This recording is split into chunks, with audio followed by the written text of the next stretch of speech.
The Pirate Party is probably new to you, but with declining confidence in both major parties, our party is an option that fills a very significant gap. We have policies in many areas, but I'll now introduce one major plank, the wholesale reform of tax and welfare, the elimination of payroll, insurance and gambling tax, also stamp duty, the reduction of company tax to 25%, with increased land taxes and an incrementally flat rate of taxation above $37,500. We clear away the obstacles, a business that is not based on problematic ownership claims, that is based on investment rather than speculation, that is based on taking action, can truly prosper. I invite you to think about the difference it would make to you.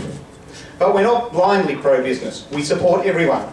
We do not see business as a point of conflict or a source of moral worth, but rather as you would an interesting chess piece. What can you do with this? But on the other hand, how do we support the community? We envisage a basic minimum income, with income topped up as you approach $37,500. You remove poverty traps and have a secure foundation from which you can reach out into the world. Everyone, whether on a high or low income, has the incentive to employ themselves. Into the bargain, the whole system is simplified, with a lower cost on both business and government. We no longer churn, taxing people to give them back the same money as benefits. While there are good people in the major parties, they are constrained by those very same parties. The Liberal Party, in particular, are slaves to vested interest and the religious beliefs of their own parliamentarians.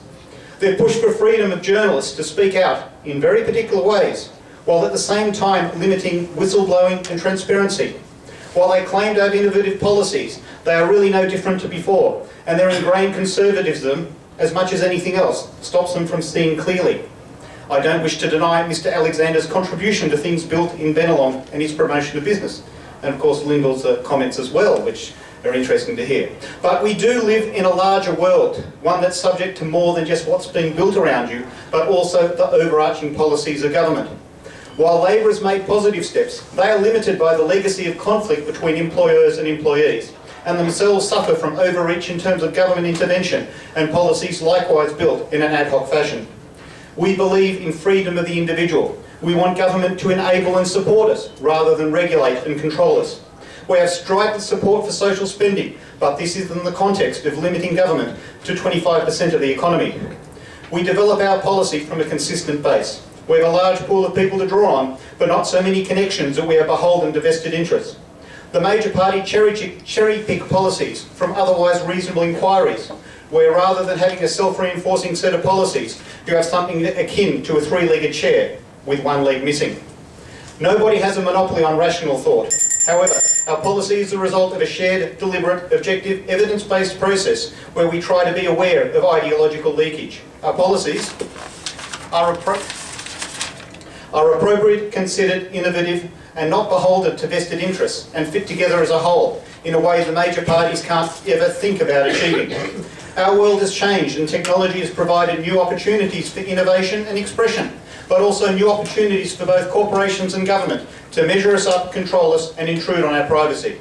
The major parties' response has been woeful, and a vote for the Pirate Party endorses a much more considered, effective view of the world, a well-needed breath of fresh air. I've lived in Bennelong most of my life and stood for the last election. I've participated in local political life, and you may have seen my letters in local papers. I invite you to take a look at our policies and also my own website. Ultimately, I want you to vote for the candidate you really want to vote for. I hope that for at least some of you, that will be myself as a Pirate Party of Australia candidate. Vote well. Thank you.